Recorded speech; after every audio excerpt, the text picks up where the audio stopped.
Hello to all my friends out there. Well, I hope everyone is doing okay, especially if you live in Florida. I was watching videos again today on the rescues. Well, it was awful. Okay, tonight I made, let's see, what did I make? I made scalloped potatoes and hamburger with cheese on the top. Here it is. So if you buy a big bag of potatoes, like me, I bought 10 pounds of potatoes and there's only one me, so you get to the bottom of the bag and you're going, wow, I have to eat these potatoes. So, you know, I made potato bread, I made potato rolls, I made potato salad, so I thought, how about some scalloped potatoes?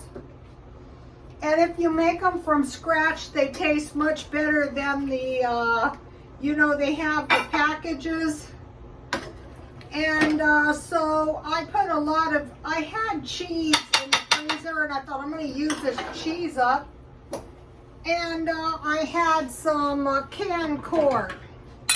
So this month I bought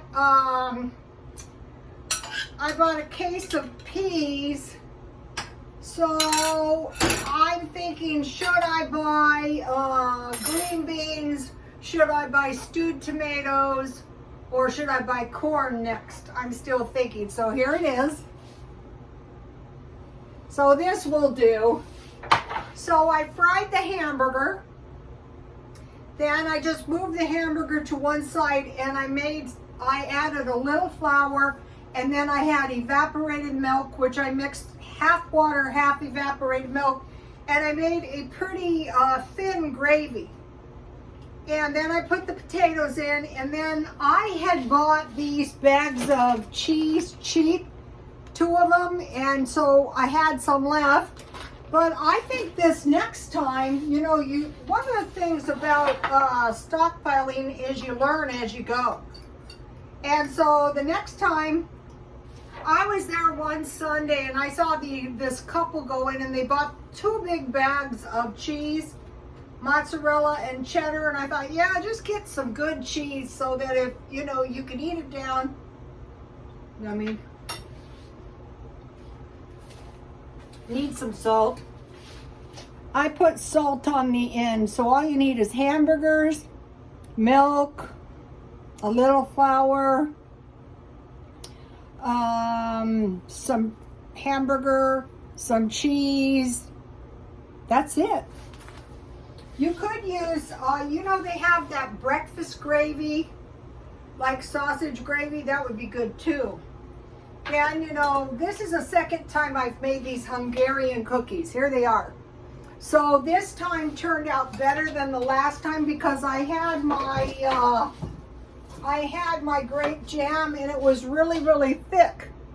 So my jam is also turning out better, and what I did was I cooked my fruit down before I added the sure gel, but that doesn't entirely correct the leaking, but this still tastes really good, especially with my tea.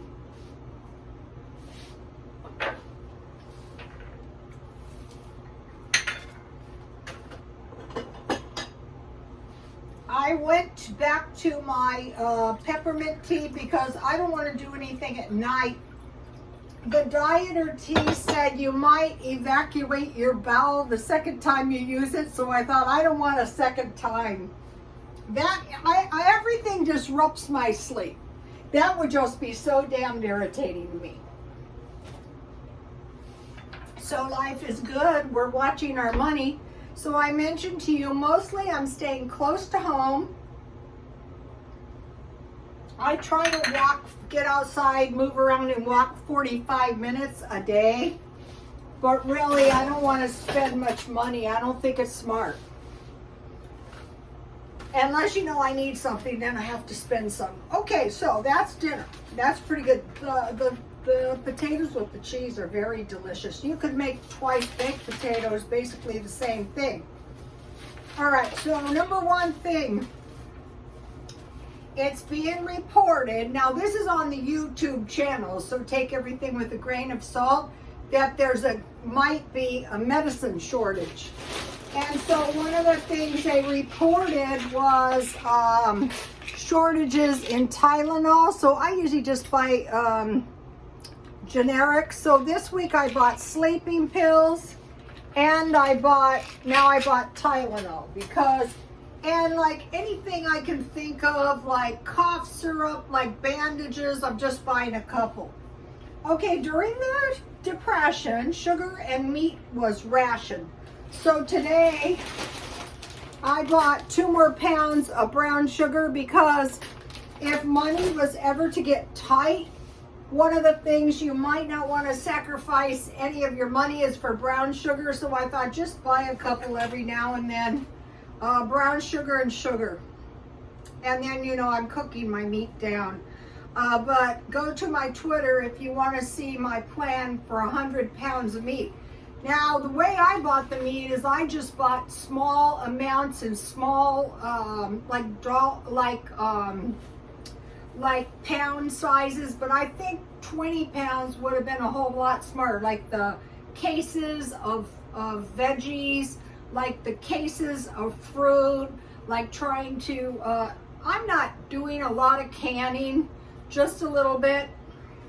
For one thing, the canned jam tastes a lot better. So during the first pandemic problem, we had no flour, and it looks like people have cleaned the flour out again. And that because maybe the cost of bread and sweet treats is going up. So I have stockpiled sugar and flour, but no hurt to buy some big bags. So flour, toilet paper, I'll be just buying like the medicine, a couple extras, and yeast. Okay, I was able to get, now this is really weird to me. These are 80-something cents, and that's as cheap as they've ever been. So, you know, I've been buying a couple of those, but I still have yeast left from the pandemic. Okay, in some areas, they're closing down some of the ATMs. During the riots, they burned the ATMs. But probably so people can't make bank runs. So I'd say probably you'd want to have some cash like those people in Florida. What happened is there was no more cash in the ATMs. So the ATMs could close down. Okay, people, it's been reported on YouTube, people are cashing in coins. And I did see something. So I'm not sure why people are cashing their coins in, but I saw this guy in, you know, those white buckets for food storage. He had buckets full of coins. I thought, yeah, that's a good place to keep your coins. So people are cashing in their coins. Okay. Now, I wanted to buy containers, you know, plastic containers. And, you know, to keep my carb food in, and those are like $5. And I was thinking maybe a better plan is just to buy small coolers for $12. So I'm thinking about that.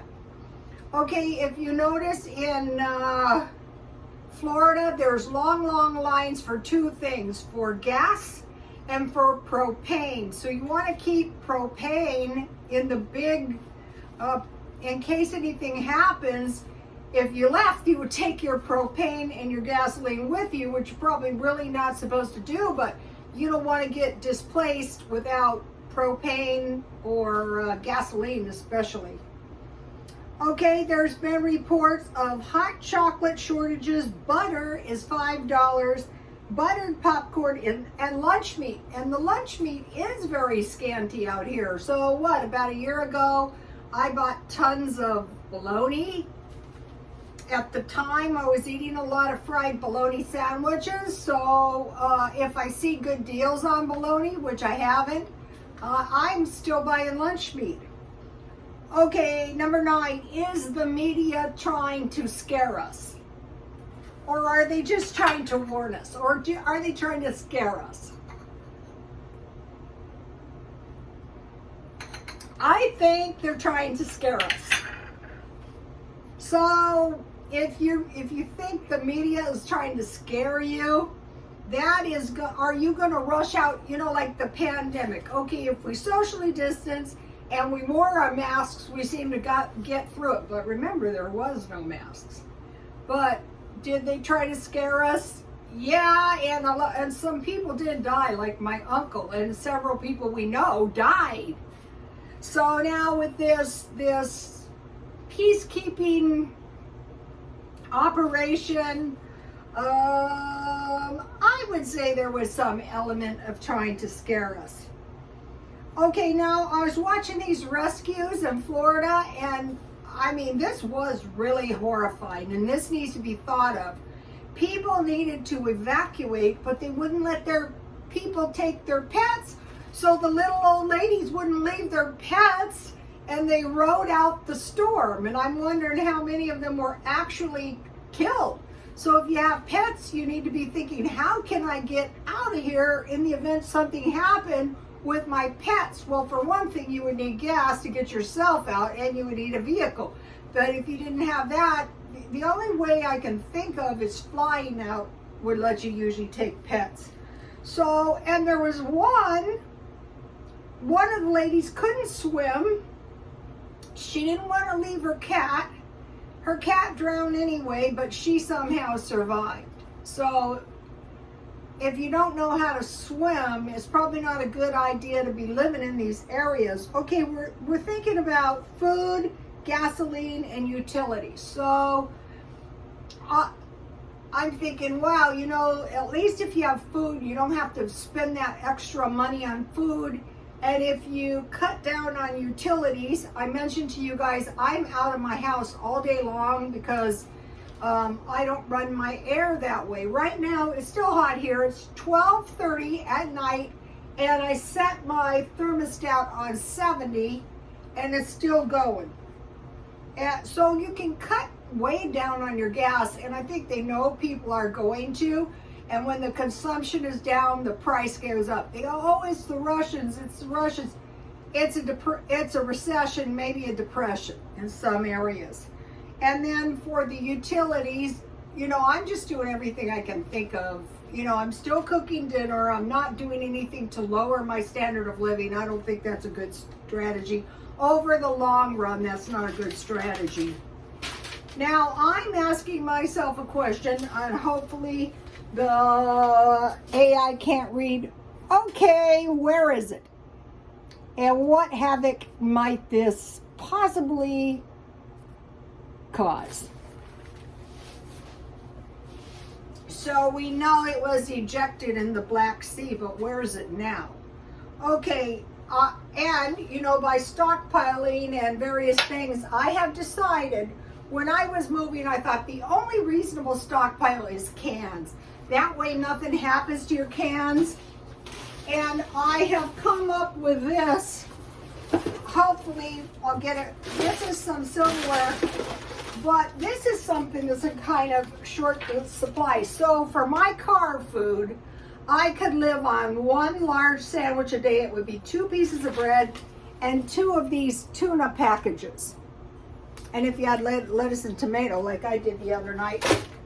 Okay, if you had this, you could make a pretty good sandwich, but I can't find any. But as soon as I do, I will buy some, because you can just slide it in your bread, eat it, you can get by. And then they do have these, but these are a little bit expensive. They used to have chicken. I'm looking for those. So for my car food, I'm simply, let's say if I was evacuating, I'm just going for, hopefully I can get my hands on a loaf of bread and eating sandwiches, and they're not too dirty for your car either. So, okay, you guys, please like, comment, and subscribe, and God bless you all.